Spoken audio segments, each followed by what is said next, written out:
Indonesia, dan ucapan terima kasih sebesar-besarnya kepada seluruh pihak, termasuk dari Rumah Sakit RSUD Sungai Bahar yang sudah membantu kami menyiapkan sarana prasarana untuk bisa bekerja secara optimal demi kepentingan peradilan pada kasus yang sangat sensitif ini.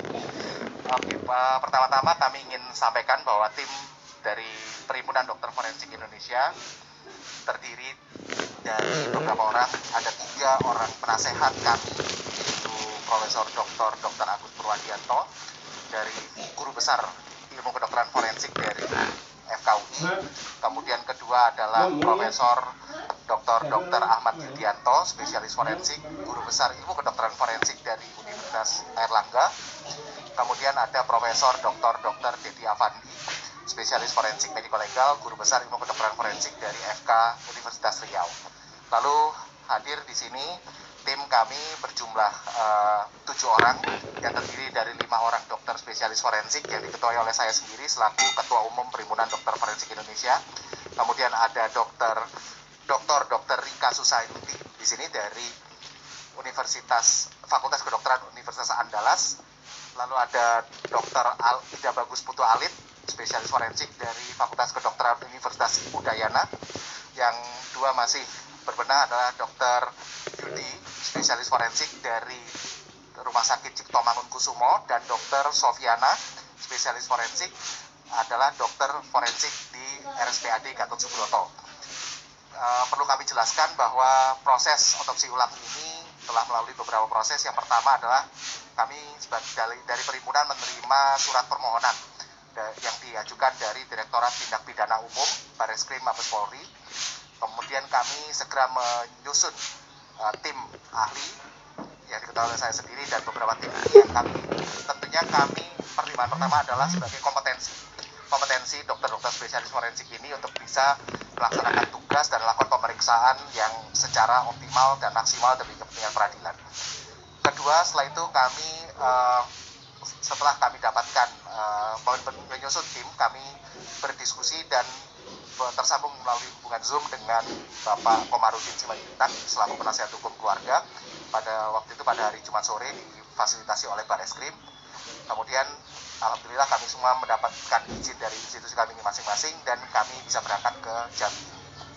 Kemarin perlu kami laporkan juga, kemarin malam kami sudah melakukan pukul 6 sampai sekitar hampir pukul 9 malam kemarin kami melakukan pertemuan dengan keluarga dan penasehat hukum.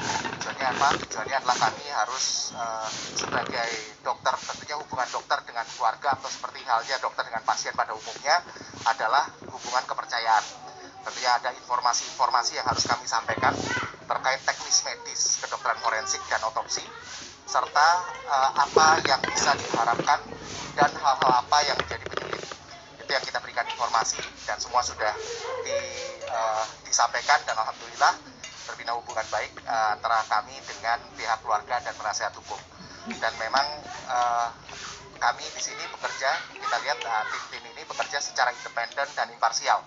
Sekalipun kami juga sangat menyadari bahwa Perhimpunan Dokter Forensik Indonesia, dokter-dokter forensik kami dimanapun berada di seluruh Indonesia, apapun seragamnya, pasti akan bersikap secara independen dan imparsial, karena kita pun memiliki pedoman etik, standar disiplin, profesi, serta penjagaan kompetensi selama 5 tahun sekali.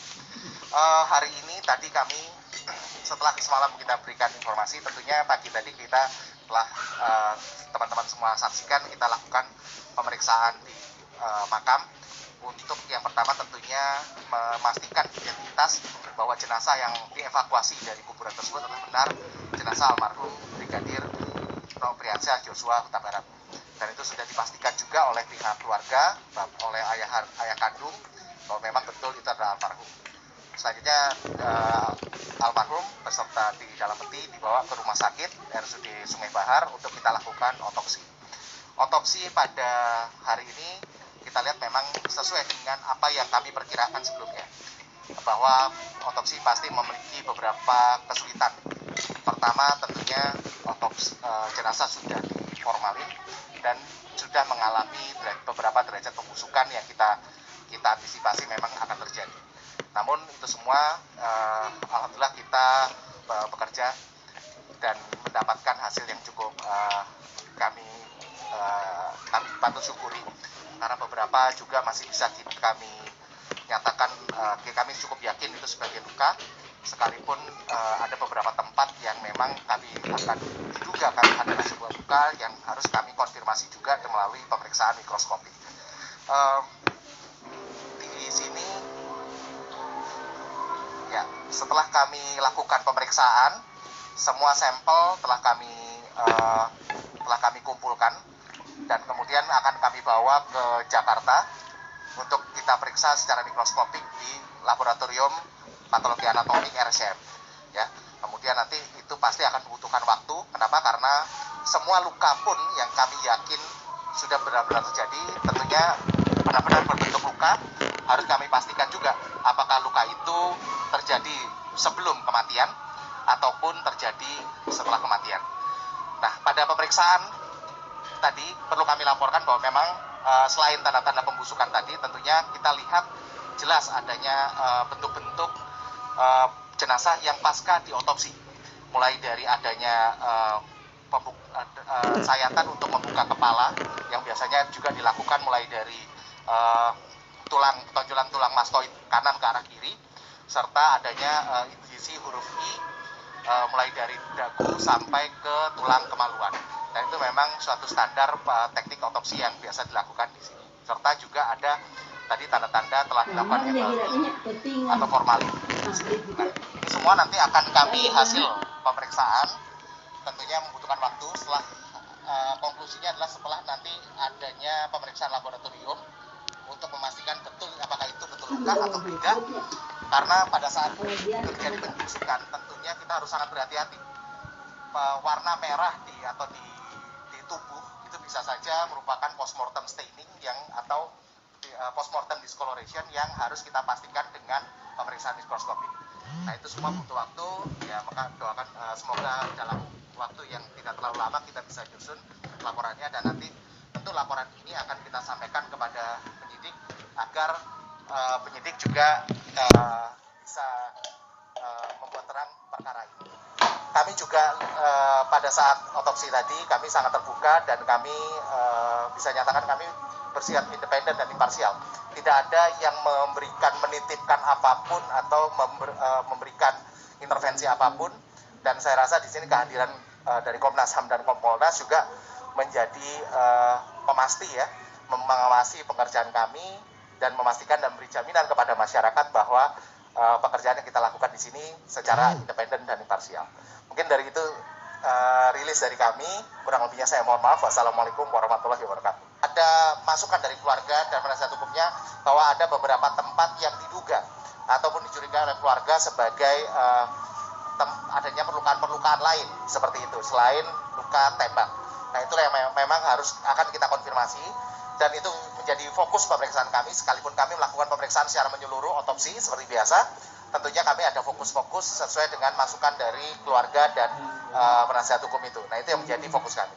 Sampel ini kenapa harus saya bawa ke rumah laboratorium di RSCM, karena tempat yang dimana kami pun memiliki keyakinan bahwa hasil, dan saya rasa semua juga akan menyadari bahwa di situ merupakan tempat yang bisa dijaga integritasnya dan memberikan hasil yang terbaik.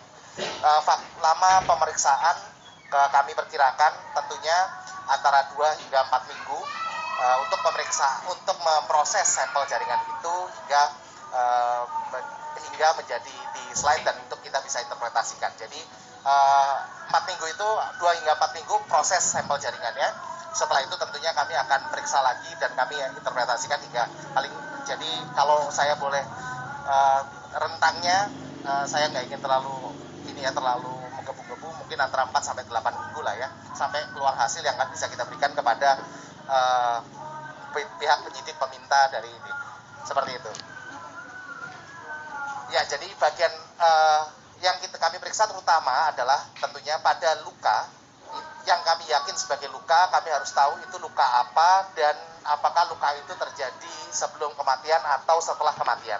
Lalu juga pada beberapa tempat yang dinyatakan oleh informasi yang kami dapatkan dari keluarga dan penasihat hukumnya, ada beberapa tempat yang diduga secara penglihatan umum mereka adalah ada luka, maka di situ menjadi fokus juga penelitian kami untuk diperiksa. Tentunya itu harus kita periksa intravitalitas lukanya, apakah betul itu luka, dan kalau memang betul itu luka, apakah itu luka yang terjadi sebelum atau setelah kematian. Ya, sesuai yang disampaikan oleh penasihat hukum, ada beberapa tempat di beberapa tempat yang harus kita cek. Pak Ade izin. Pak, satu lagi. Itu yang harus, ya. Tentunya kita ketemu beberapa luka ya, dan tentunya itu nanti akan kita periksa. Luka itu terjadi sebelum kematian atau setelah kematian. Yang lain-lain tentunya itu tadi seperti saya sampaikan di awal, adanya kemerahan atau warna coklat kehitaman pada posisi jenazah yang sudah membusuk, itu harus diteliti karena kita harus tahu itu luka betulan atau hanya sebuah postmortem discoloration, atau secara bahasa umumnya adalah pewarnaan ya. Jadi karena proses pembusukan tadi sehingga darah akan mewarnai jaringan sekitarnya. Nah, ini kita harus bedakan dari kedua ini karena itu tidak mungkin hanya kita periksa secara makroskopik, artinya dengan penglihatan saja. Itu harus membutuhkan pemeriksaan mikroskopik.